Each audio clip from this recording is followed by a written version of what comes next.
Selanjutnya, traktus. Istilah traktus, jaras, atau ada yang menyebutnya sebagai projection fiber, ini merupakan perjalanan saraf dari bawah ke atas atau dari atas ke bawah.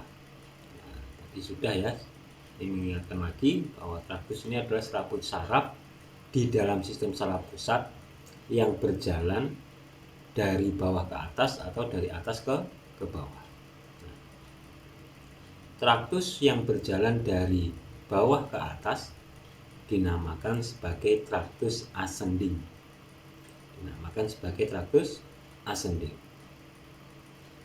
Traktus ascending ini membawa informasi sensoris, baik informasi sensoris di luar tubuh maupun input sensoris dari dalam tubuh. Input sensoris dari luar tubuh seperti apa? Seperti rasa suhu panas dingin, kemudian seperti sentuhan, tekanan, cubitan, seperti apa lagi? Seperti visual, penglihatan, cahaya, kemudian seperti mendengarkan suara. Itu input sensoris dari luar. Nah, input sensoris dari dalam, contohnya apa? Contohnya proprioseptif. Informasi dari proprioseptif. Apa itu proprioseptif? Ya, ini rasa atau input sensoris berupa rasa panjang pendek otot dan juga ketegangan tonus otot, yaitu proprioseptif. Rasa dari dalam tubuh. Terus apa lagi? Ada tekanan sendi. Terus apa lagi? Dari dalam ada rasa lapar, haus. Selanjutnya, spinal cord ke cerebellum. Nah, ini contoh dari traktus ascending. Dari spinal cord, dari bawah menuju ke cerebellum, menuju ke atas. Nah, ini membawa informasi sensoris. Traktusnya namanya adalah spinocerebellar. Dari spinal cord menuju ke cerebellar, otak kecil. Traktusnya namanya apa? Spinocerebellar. Spinocerebellar ini membawa informasi proprioseptif yang tidak disadari. Nanti ada input sensoris proprioseptif yang disadari dan yang tidak disadari. Proprioseptif, rasa panjang pendek otot, rasa ketegangan tonus otot. Yang tidak disadari ini menuju ke otak kecil atau cerebellum. Sedangkan proprioseptif yang disadari nanti menuju ke otak besar, ke korteks sensoris otak besar. Selanjutnya contohnya apalagi traktus ascending yang membawa input sensoris. Contohnya adalah dari spinal cord ke brainstem. Dari spinal cord di level bawah menuju ke brainstem, batang otak di level atas. Jadi dari bawah ke atas. Ada yang disebut sebagai spinoretikular. Nanti ada spinomesencephaly. Selanjutnya ada dari spinal cord ke thalamus. Disebut sebagai spinothalamik. Spinothalamik ini membawa informasi tentang nyeri. Selanjutnya atas ke bawah, ada traktus yang berjalan dari atas ke bawah, disebut sebagai traktus descending. Dari atas itu dari mana? Dari cerebrum, otak besar, korteks otak besar, dan dari brainstem atau batang otak. Menuju ke mana? Menuju ke bawah, menuju ke spinal cord. Di mana traktus descending ini membawa output motoris, membawa respon output motoris. Sehingga respon output motoris ini adalah jawaban dari input sensoris.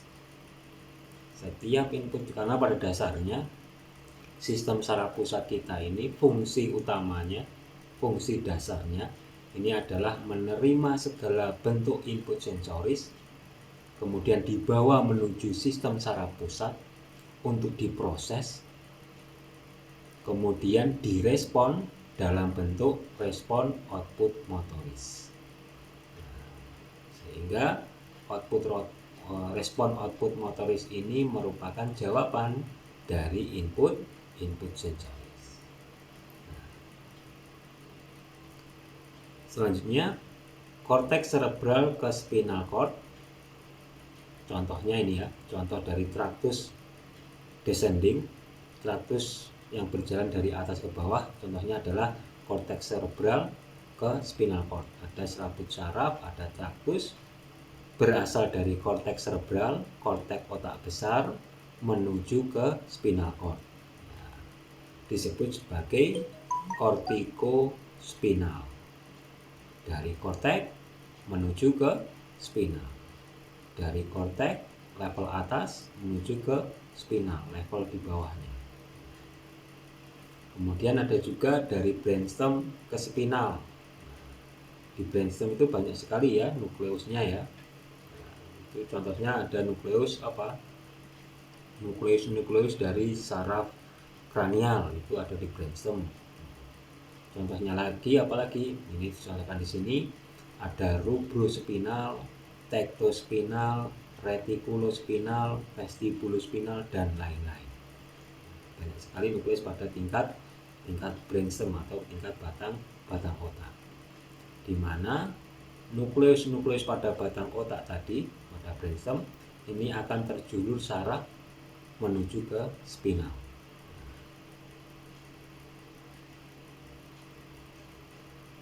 Selanjutnya, traktus piramidal dan ekstrapiramidal.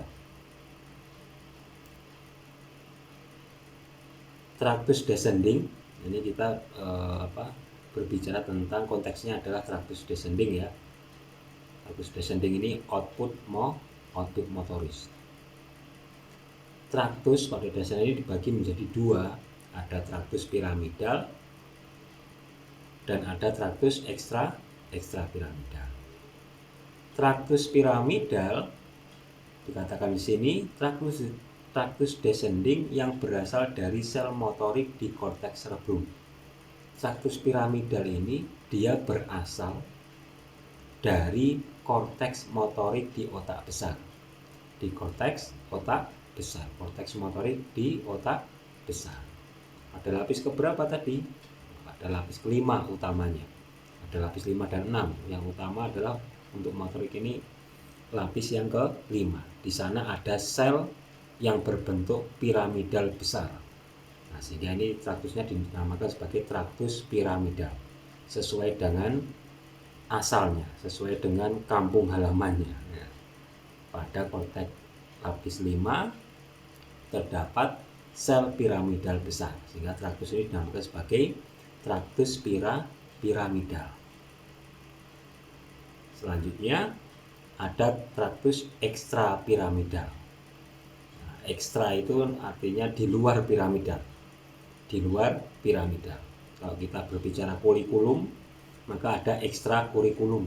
Berarti ada mata pembelajaran di luar kurikulum, ekstrakurikulum. Begitu juga ekstrapiramidal berarti ada sel-sel motorik yang tidak berasal dari piramidal, yang tidak berasal dari korteks. Ini berasal dari mana? Sel motorik yang berasal dari brainstem atau batang otak. Nah, sehingga kampung halamannya berbeda antara piramidal dan ekstrapiramidal.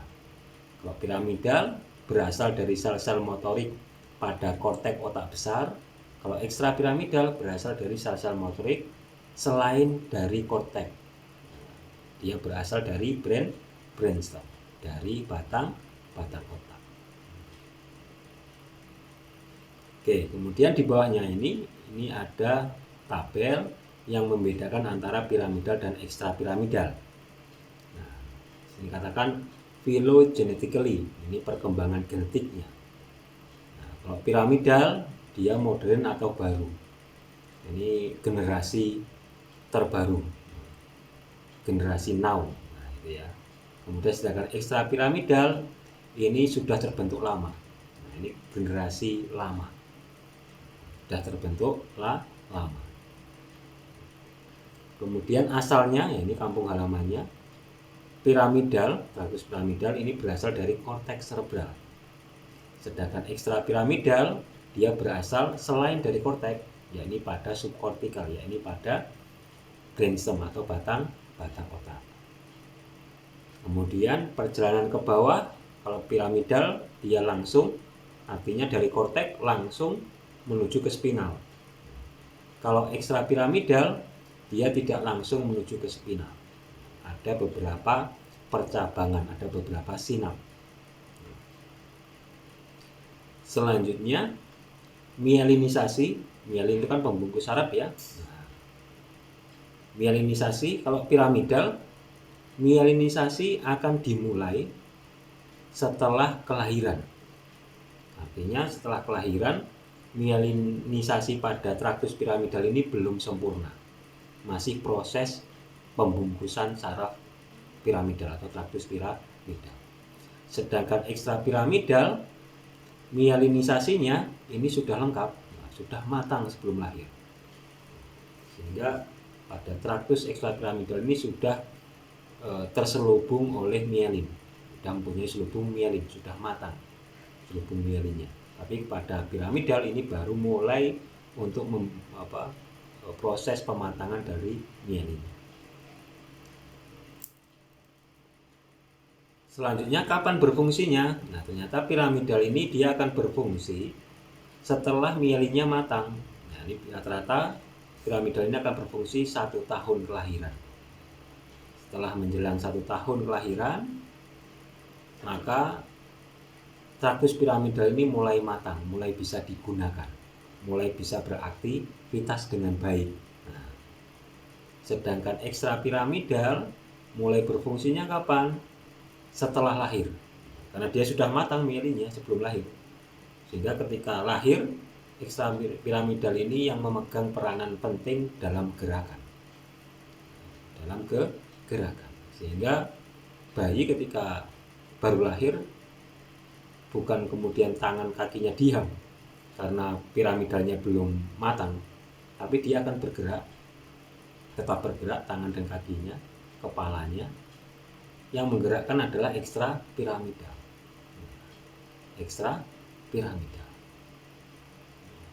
Gerakannya bentuk gerakan-gerakan refleks paling banyak. Itu karena dominasi dari traktus ekstrapiramidal.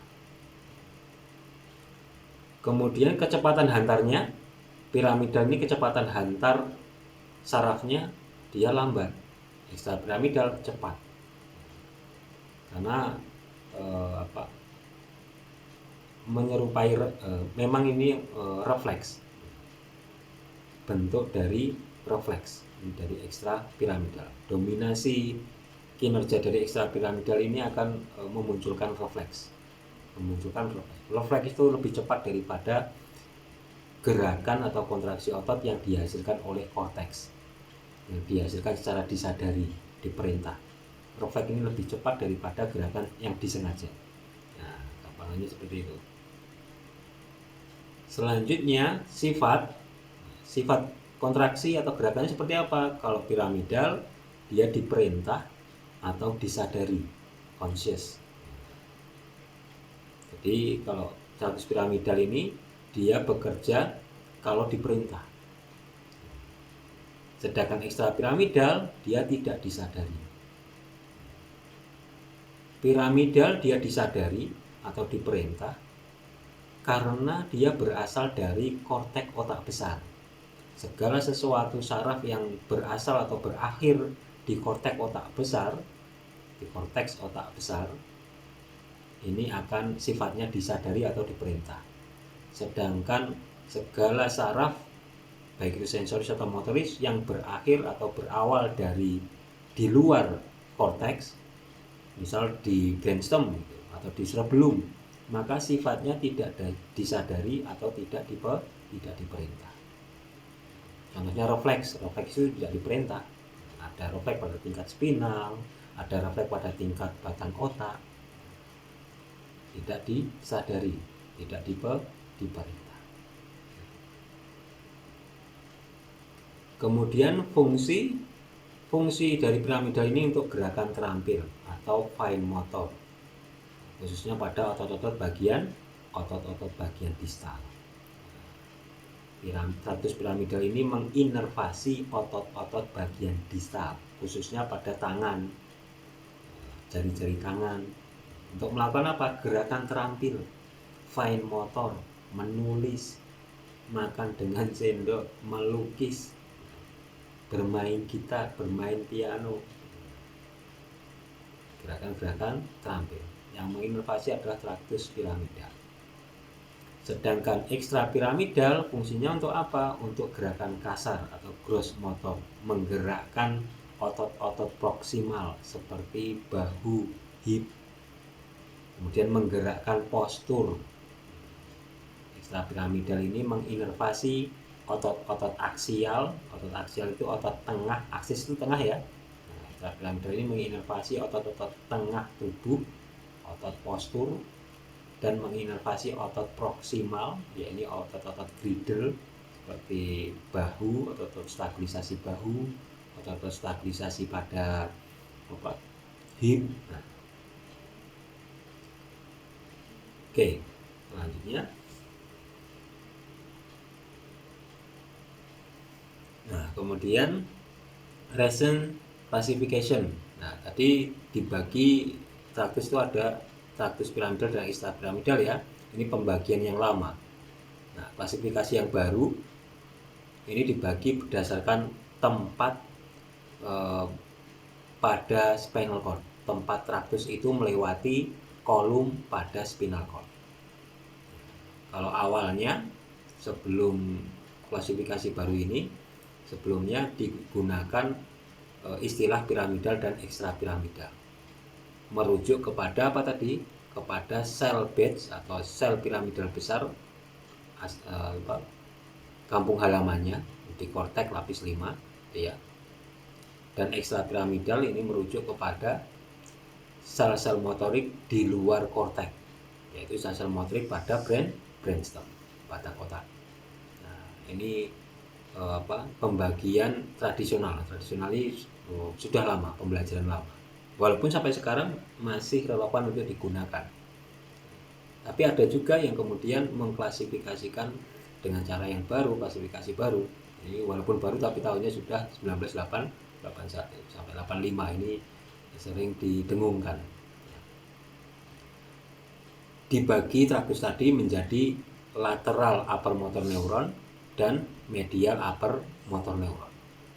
Kalau sebelumnya dibagi menjadi piramidal dan ekstra piramidal, sekarang diklasifikasikan lagi menjadi istilah baru, yakni lateral upper motor neuron dan medial upper motor neuron. Intinya sama. Yang membedakan apa? Yang membedakan hanya istilahnya, lateral upper motor neuron dan medial upper motor neuron. Mengapa dinamakan lateral dan mengapa dinamakan medial? Karena traktus tersebut melewati kolum yang berbeda. Nah, ini contoh spinal cord. Contoh spinal cord ya. Potongan melintang dari spinal cord. Maka spinal cord ini akan terbagi menjadi dua ya, ada kanan dan kiri ya. Setiap kanan dan kiri ini ada kolumnya masing-masing. Ada kolum bagian posterior di sini, bagian posterior. Kolum bagian lateral di sini, dan kolum bagian medial di sini. Nah, yang warna putih ini kolum. Ada kolum posterior di belakang ini, yang warna putih ya. Kemudian ada kolum lateral yang berwarna terang atau putih. Kemudian ada kolum anterior atau medial, bagian medial. Sehingga lateral upper motor neuron ini merupakan traktus yang turun menuju atau melewati lateral kolum dari spinal cord.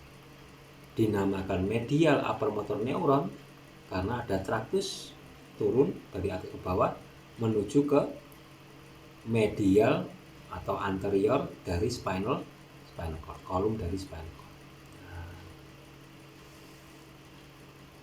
jadi ada klasifikasi baru. Kalau yang dulu piramidal dan ekstra piramidal, walaupun penggunaan piramidal dan ekstra piramidal ini masih digunakan sampai sekarang karena merujuk pada kampung halamannya, pada sel piramidal besar pada korteks, kemudian pada sel motorik di luar korteks, di luar piramidal pada brainstem. Nah, ini masih relevan dan masih digunakan sampai sekarang.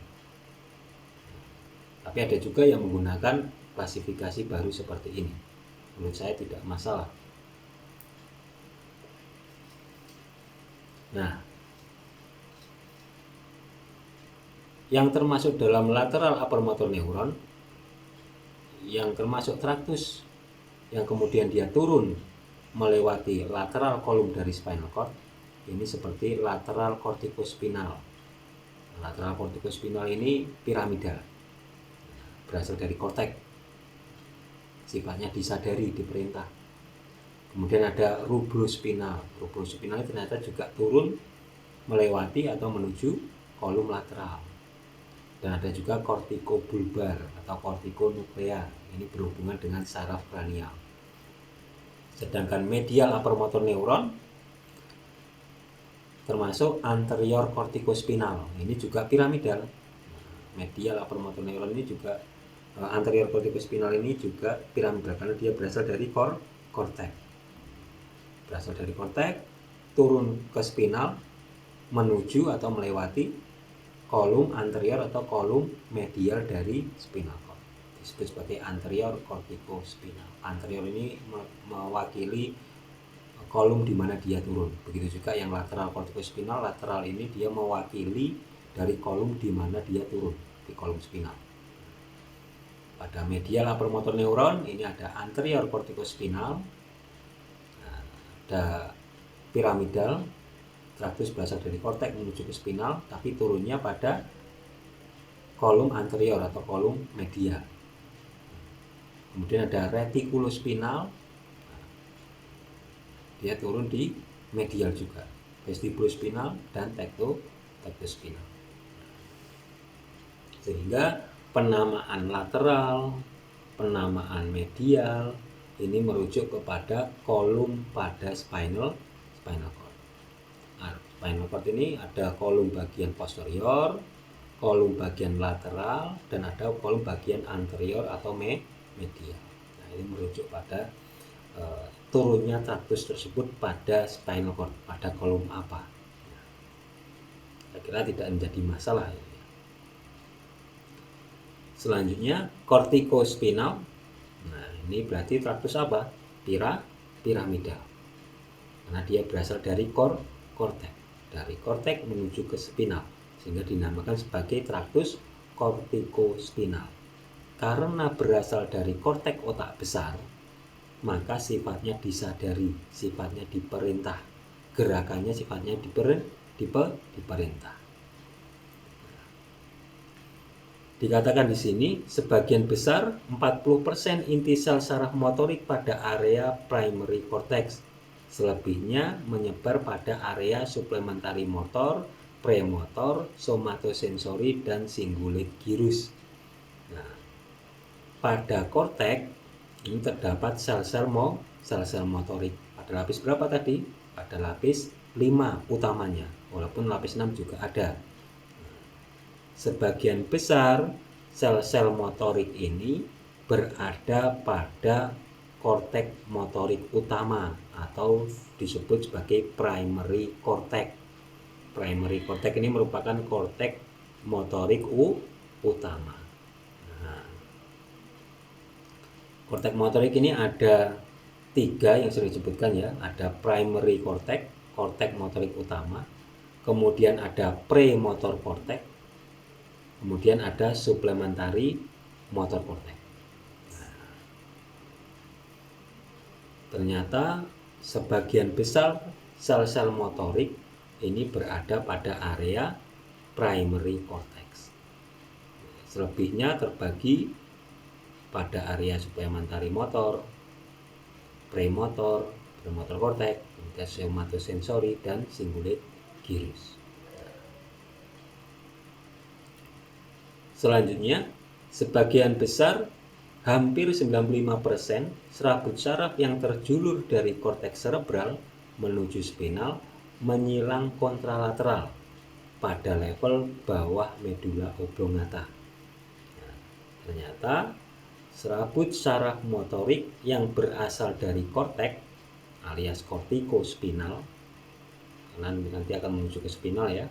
Ini ternyata dalam perjalanannya dari korteks menuju ke spinal ini hampir 95% menyilang.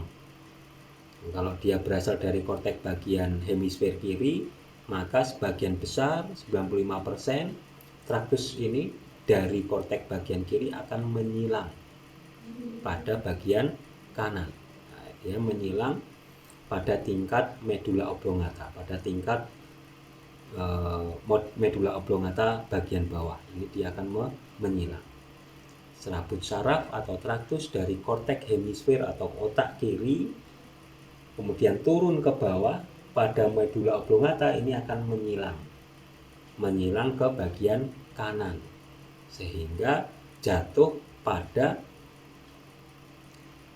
spinal cord bagian kanan dari korteks bagian kiri, dari otak bagian kiri.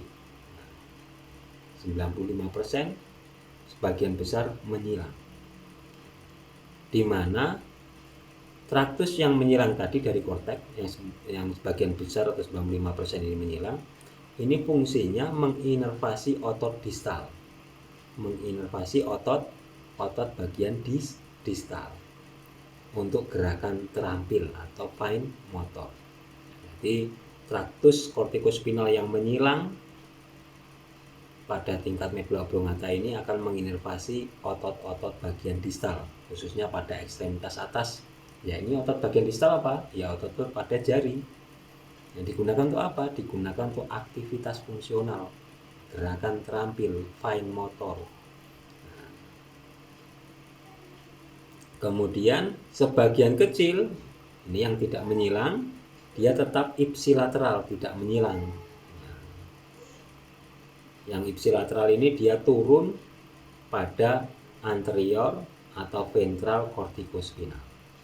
Kalau yang menyilang tadi dia akan turun ke spinal cord kontralateral pada kolum lateral, ini dinamakan sebagai lateral corticospinal.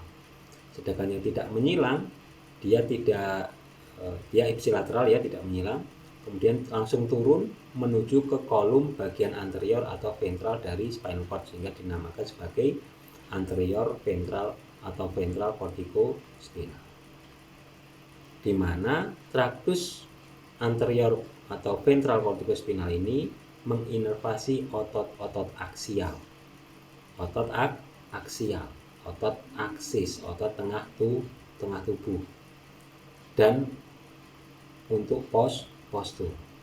Karena dia berasal dari korteks kortikospinal, walaupun dia menginervasi otot aksial, otot tengah tubuh, sifatnya tetap disadari. Karena ada kontraksi otot postur yang tidak disadari. Nah, ini kontraksi otot postur yang disadari. Contohnya seperti apa? Contohnya ketika kita berdiri kemudian melihat kaca, loh kok bahu saya tidak simetris? Saya simetriskan lah. Saya sejajarkan bahu saya. Nah, itu kan disadari. Nah, itu diinervasi oleh anterior atau ventral corticospinal. Nah, ini contohnya. Jadi ada lateral corticospinal, ada traktus dari korteks menuju ke spinal, di mana traktus dari korteks menuju ke spinal ini akan turun melewati atau menuju kolum lateral dari spinal cord. Lateral corticospinal tract ini dari korteks motorik turun ke bawah dan kemudian menyilang pada tingkat medula. Nah, menyilang pada tingkat medula oblongata. Nah, ini menyilang kontralateral. Berawal dari hemisfer kiri, berakhir di spinal cord bagian kanan, kontralateral. Nah, menyilang. Sebagian besar traktus piramidal ini menyilang ke kontralateral. 95%, hampir 95% menyilang ke kontralateral, membentuk lateral kortikospinal. Menuju kemana? Menuju ke kolum spinal cord bagian lateral, sehingga dinamakan sebagai lateral kortikospinal. Menginervasi siapa? Menginervasi otot-otot bagian distal. Untuk apa? Untuk gerakan terampil. Di mana itu otot-otot bagian distal? Di jari-jari tangan khususnya. Sedangkan anterior atau ventral kortikospinal dari kortek, traktus ini dari kortek kortiko menuju ke spinal. Ketika menuju ke spinal, dia akan melewati anterior atau ventral kolum dari spinal cord. Nah, ini anterior kolum dari spinal cord. Anterior atau ventral kortikospinal ini tidak menyilang sebagaimana lateral kortikospinal. Nah, ini lateral kortikospinal kan menyilang atau kontralateral ya. Sedangkan anterior atau ventral kortikospinal ini tidak menyilang alias ipsilateral. Ipsilateral. Nah, kemudian dia turun ke spinal cord pada kolum anterior atau kolum medial. Dinamakan sebagai anterior kortikospinal. Sedangkan yang lateral kortikospinal dia turun di kolum lateral. Kalau tadi lateral kortikospinal dia menginervasi otot-otot bagian distal, anterior kortikospinal ini menginervasi otot-otot bagian aksial, otot-otot postur. Sehingga otot tubuh kita, otot postur kita bisa kita perintahkan secara disadari. Seperti apa? Seperti koreksi postur. Ketika melihat di kaca, loh kok bahu saya tidak simetris, tidak sejajar dengan bahu yang lain, maka saya coba simetriskan. Nah, koreksi postur itu merupakan aktivitas dari anterior kortikospinal karena dia disadari, diperintah. Nah, yang membedakan lagi apa? Ternyata lateral kortikospinal ini dia menginervasi unilateral. Nah, menginervasi unilateral hanya satu sinap. Nah, sedangkan anterior kortikospinal dia menginervasi bilateral. Lateral kortikospinal dia menginervasi unilateral satu saja, yakni otot-otot bagian kontralateral, bagian kanan ini ya, dari kortek kiri dia hanya menginervasi otot-otot bagian distal pada bagian kanan. Sedangkan anterior kortikospinal dari kortek menuju ke spinal dia menginervasi bilateral, ada dua yang diinervasi. Otot apa tadi? Otot aksial, otot tengah tubuh. Baik otot tengah tubuh pada bagian kanan ataukah otot tubuh bagian kiri. Ini sama-sama diinervasi oleh satu anterior kortikospinal. Nah, berbeda ya dengan lateral kortikospinal. Nah, sehingga ini terjadi unilateral, ini bilateral.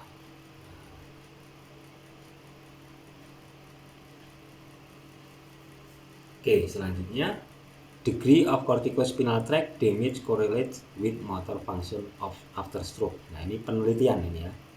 Ada penelitian ini judulnya seperti itu. Degree of corticospinal tract damage correlates with motor function after stroke. Jadi penelitian ini dia menggunakan alat diffusion tensor tractography, di mana alat ini, alat DTT ini, dia digunakan untuk melihat traktus pada pada otak seseorang, pada otak subjek. Nah, di mana pada penelitian ini menyimpulkan, pada penelitian ini dilakukan diffusion tensor tractography, melihat traktus pada subjek ini seperti apa. Traktus apa yang dilihat? Traktus kortikospinal yang dilihat. Traktus kortikospinal ini dilihat dengan menggunakan diffusion tensor tractography. Ternyata pada pasien stroke, pada penelitian ini ya ditemukan bukti bahwa pada pasien stroke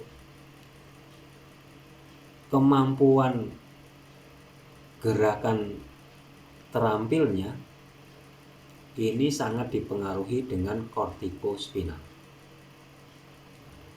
di mana ketika skor NIHSS atau National Institute of Heart Stroke Scale ini dia dan upper extremity Vogel-Meyer ini untuk melakukan scoring pada kemampuan aktif, kemampuan fungsional pada pasien stroke.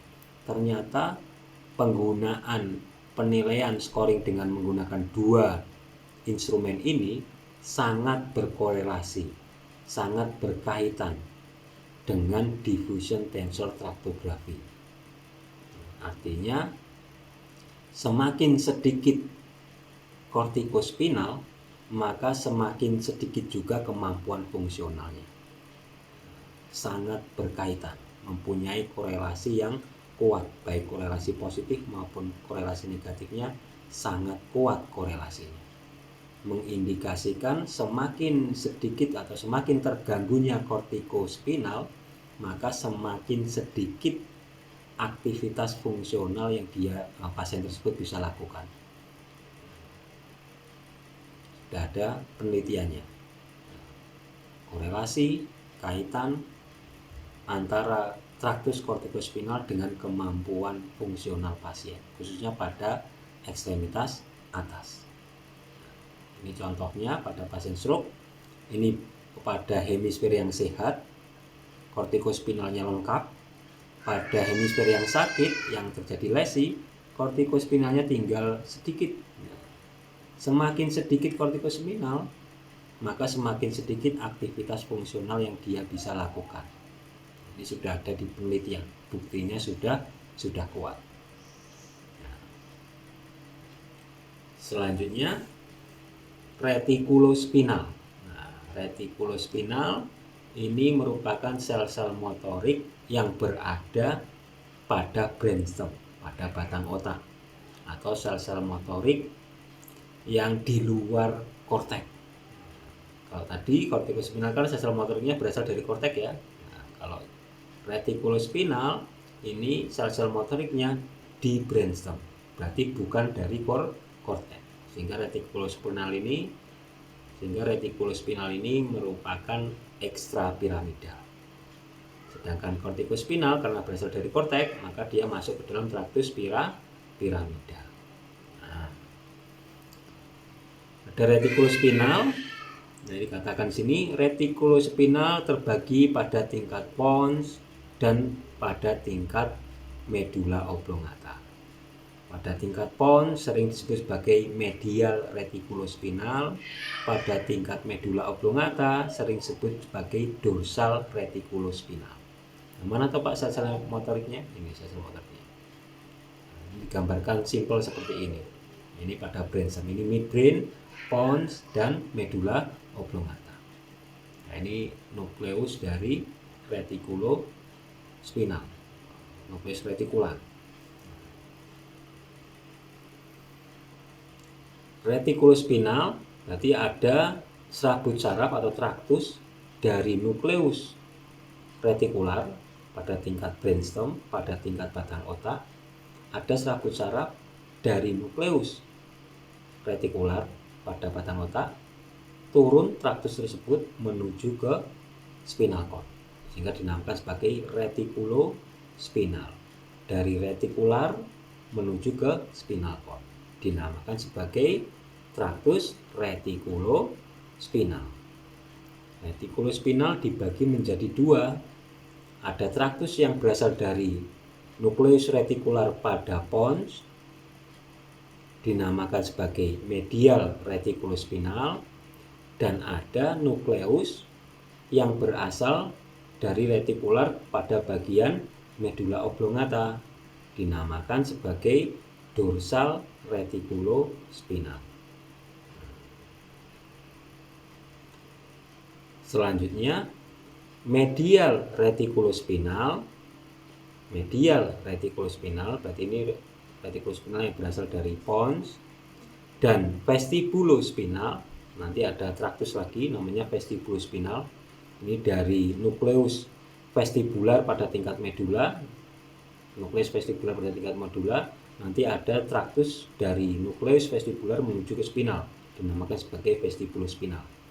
Nah, medial retikulospinal yaitu retikulospinal pada tingkat pons dan vestibulospinal melakukan eksitasi pada gamma motor. Melakukan eksitasi pada gamma motor. Ini serabut saraf tepi yang menginervasi intrafusal. Serabut saraf tepi yang menginervasi serabut otot bagian dalam intrafusal. Disebut sebagai saraf tepi gamma motor.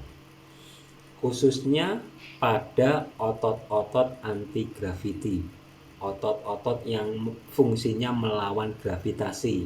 Contohnya apa? Contohnya pada otot-otot tungkai bawah untuk melawan gravitasi, maka yang diperlukan adalah otot ekstensor agar seseorang bisa berdiri melawan gravitasi. Pada ekstremitas atas apa? Otot flexor untuk melawan gravitasi. Nah, medial retikulospinal dan vestibulospinal ini mengeksitasi, merangsang, menstimulus gamma motor pada otot-otot anti gravitasi atau otot-otot postur. Mengeksitasi. Sedangkan dorsal retikulospinal, traktus yang berasal dari nukleus retikular pada tingkat medula oblongata, disebut sebagai dorsal retikulospinal, ini melakukan inhibisi, kebalikannya. Melakukan inhibisi ini berarti menghambat. Siapa yang dihambat? Yang dihambat adalah kedua orang ini. Nah, yang dihambat adalah medial retikulospinal dan vestibulospinal. Nah, yang menghambat siapa? Dorsal retikulospinal. Retikulospinal yang berasal dari medula oblongata. Nah, fungsinya menginhibisi. Siapa yang diinhibisi? Otot anti gravity. Kalau medial retikulospinal dan vestibulospinal mengeksitasi otot anti gravity, dorsal retikulospinal dia menginhibisi otot anti gravitasi.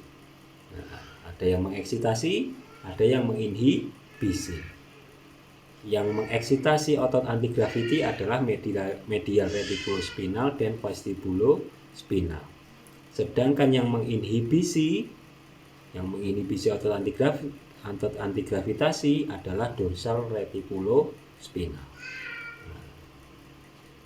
Selanjutnya, retikulospinal mendapat input dari proyeksi otak kecil atau cerebellum, yakni spinocerebellar. Ada serabut saraf sensoris 1A dan 1B yang merupakan proprioceptive input proprioceptive. Nah, ternyata retikulospinal aktivitas motoris, traktus descending tadi kan motoris ya, output motor ya.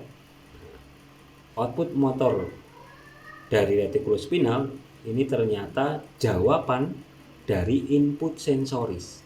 Input sensoris dari apa? Dari proprioceptif yang dibawa oleh traktus spinocerebellar. Traktus dari spinal cord menuju ke otak kecil, membawa informasi proprioceptif. Apa itu informasinya? Panjang pendek otot, ketegangan otot. Informasi ini dibawa oleh spinocerebellar. Dari spinal cord menuju ke cerebellar, otak kecil. Yang selanjutnya dari otak kecil akan menuju ke retikular. Dari retikular akan turun ke spinal dalam bentuk jawaban dari input sensoris proprioceptif. Selanjutnya vestibulospinal. Ini tadi dari nukleus vestibular. Nukleus vestibular itu berada pada tingkat medula oblongata. Ada traktus yang turun ke spinal cord, traktus descending, berarti motoris, otot motoris. Nah, vestibulospinal mendapatkan input dari proyeksi otak kecil. Nah, ternyata vestibulospinal ini juga mendapatkan input sensoris dari otak kecil. Otak kecil mendapatkan input sensoris nanti dari organ vestibular pada telinga bagian tengah. Nanti ada organ vestibular. mendeteksi gerakan kepala, mendeteksi gaya gravitasi. Nah, dari nukleus vestibular pada tingkat medula oblongata nanti ada traktus yang turun ke bawah menuju ke spinal, dinamakan sebagai vestibulospinal. Vestibulospinal, traktus vestibulospinal ini mendapatkan input dari sensoris vestibular pada bagian tengah telinga, mendeteksi gaya gravitasi, mendeteksi gerakan kepala, posisi kepala. Informasi tadi, informasi gaya gravitasi, tarikan gaya gravitasi ya, kemudian informasi tentang gerakan kepala, posisi kepala, informasi sensoris tadi kemudian dijawab dengan output motoris, yakni pada vestibulospinal.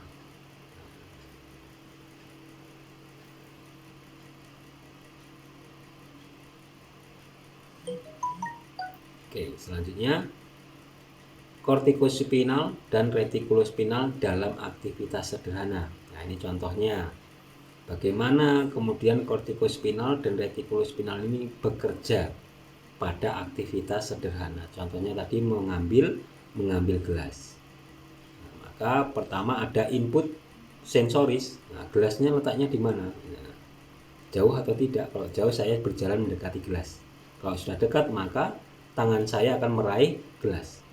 Nah, ketika tangan meraih gelas, ini aktivitas dari piramidal atau aktivitas dari kortikospinal. Sedangkan aktivitas dari retikulospinal ini adalah mengkondisikan atau menyesuaikan tonus otot.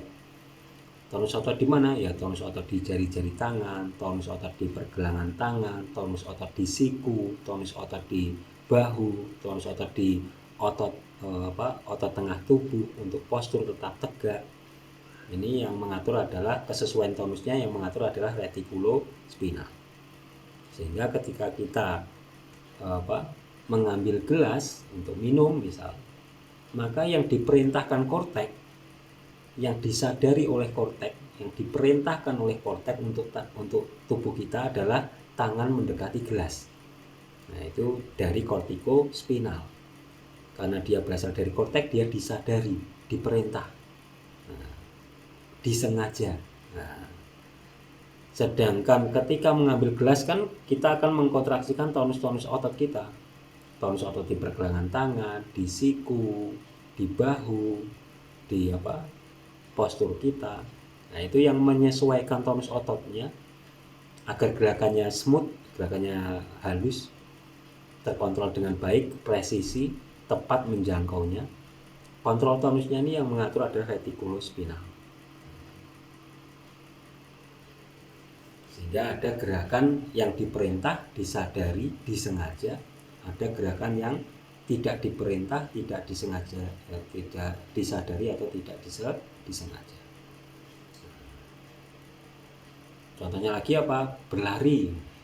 Orang berlari itu kan kortikospinal dia menginginkan berpindah tubuh dengan menggunakan kaki menuju ke depan. Berjalan lah, jangan berlari, berjalan. Kortikospinal ini memerintahkan kaki untuk bergerak maju, berpindah tempat dari titik tertentu menuju ke depan, misal berjalan. Sedangkan retikulospinal dia akan mengontrol kesesuaian tonus pada kaki-kaki, pada otot kaki, pada jari-jari kaki, pada ankle, pada lutut, pada hip, pada postur, pada pergelangan pada bahu kita. Karena kan kita jalan kan pakai ayunan tangan juga, ada gerakan ayunan tangan juga ya, ada rotasi trunk juga ya. Nah, ketika kita berjalan kita nggak pernah memikirkan nanti tangan saya berayun seperti apa, rotasi trunk saya seperti apa. Ketika kaki kanan maju ke depan, kemudian saya rotasi kemana, ke kanan atau ke kiri, kemudian ayunan tangan yang mengayun ke depan, kanan atau kiri, nggak pernah kita pikirkan. Nah, itu yang mengatur adalah retikulospinal karena tidak disadari, tidak disengaja. Yang disengaja apa? Yang disengaja adalah kita menginisiasi kaki untuk berjalan ke depan. Itu dari kortikospinal. Sedangkan retikulospinal ini mengontrol bentuk tonus, bentuk gerakan yang tidak disadari atau tidak diperintah. Begitu juga pada tonus otot pada jari-jari kaki, kan kita nggak pernah memikirkan ketika berjalan ini tonus pada otot jari jempol saya seperti apa, pada jari kelingking saya seperti apa, tonus otot pada ankle saya seperti apa ketika berjalan, harus saya kontrol seperti apa, kan nggak seperti itu. Karena yang melakukan kontrol kesesuaian tonus ini adalah retikulospinal, sifatnya tidak disadari atau tidak diperintah.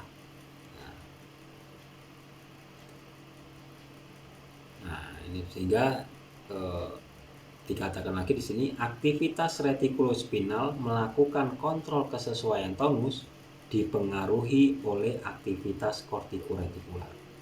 Nah, ternyata retikulospinal ini mampu mengontrol kesesuaian tonus yang dibutuhkan ketika beraktivitas dengan syarat dia harus dimonitor oleh kortikoretikular. Daya traktus yang disebut sebagai kortikoretikular, dari korteks menuju ke retikular disebut sebagai kortikoretikular.